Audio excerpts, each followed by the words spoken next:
Assalamualaikum warahmatullahi wabarakatuh. Halo semuanya, apa kabar? Semoga selalu baik di setiap keadaan. Dalam suatu kondisi darurat, ada suatu prosedur yang dapat kita lakukan untuk menyelamatkan nyawa seseorang.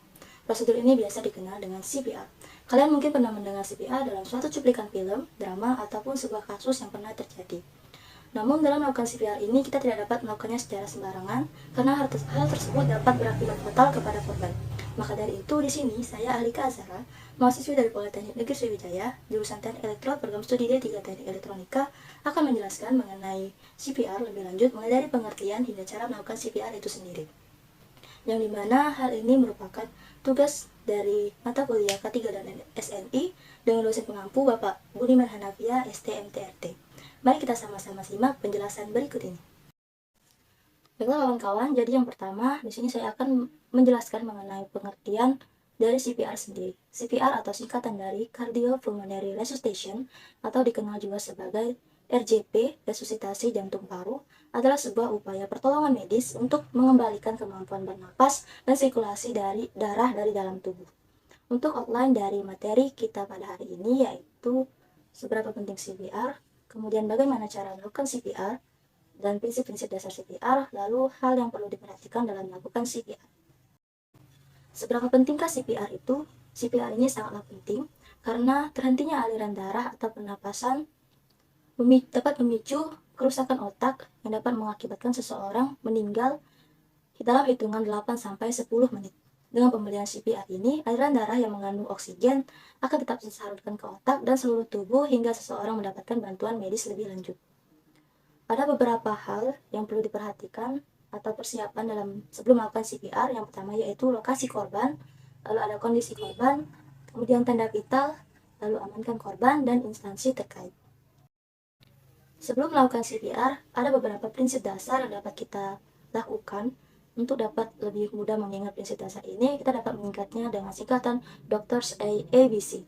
Yaitu yang pertama ada D untuk danger, yang kedua R respond, yang kemudian ada S sound for help, lalu ada A untuk airway, dan B untuk breathing, dan C untuk circulation.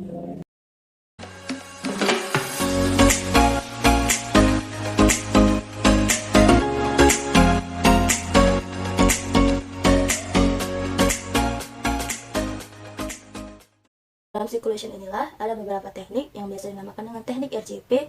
Yang pertama yaitu ada compression atau kompresi dada, yang dimana di sini kita meletakkan kedua tangan, yang dimana tangan kanan berada di atas tangan kiri. Kedua tangan ini nantinya kita letakkan di pertengahan dada di bawah tulang sternum, dimana kompresi ini kita lakukan sebanyak 30 kali. Lalu selanjutnya ada airway, kita memberikan jalan nafas dengan menengadahkan kepala korban ke atas. Kemudian breathing, di sini yaitu kita memberikan bantuan nafas sebanyak 2 kali dari mulut ke mulut korban. Untuk kompresi jantung sendiri tidak dapat dilakukan secara sembarangan, yang dimana kompresi jantung sendiri akan berbeda ketika kita melakukannya pada dewasa, anak, dan bayi. Yang dimana ketika melakukan pada dewasa, usianya lebih dari 8 tahun, kita melakukan dengan kedua tangan.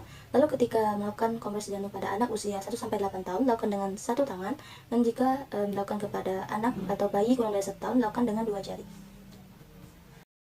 Selanjutnya ada recovery position. Apa itu recovery position? Recovery position merupakan posisi pemulihan yang dimana posisi ini dilakukan jika korban telah bernapas dengan benar dan sirkulasinya sudah adekuat. Posisi ini dilakukan untuk menjaga jalan nafas tetap terbuka dan mengurangi resiko tersumbat.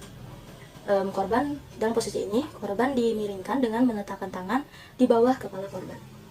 Selanjutnya yaitu kapan CPR atau RJP ini dihentikan. Tindakan CPR atau RJP ini dihentikan ketika RJP ini telah berhasil, penolong kelelahan, petugas medis telah tiba, dan adanya tanda kematian pasti. Kawan-kawan, CPR ini tidak dapat kita lakukan secara asal-asalan karena hal ini dapat menimbulkan beberapa hal yang fatal, yaitu seperti patah tulang iga, distensi abdomen, dan pneumotoraks.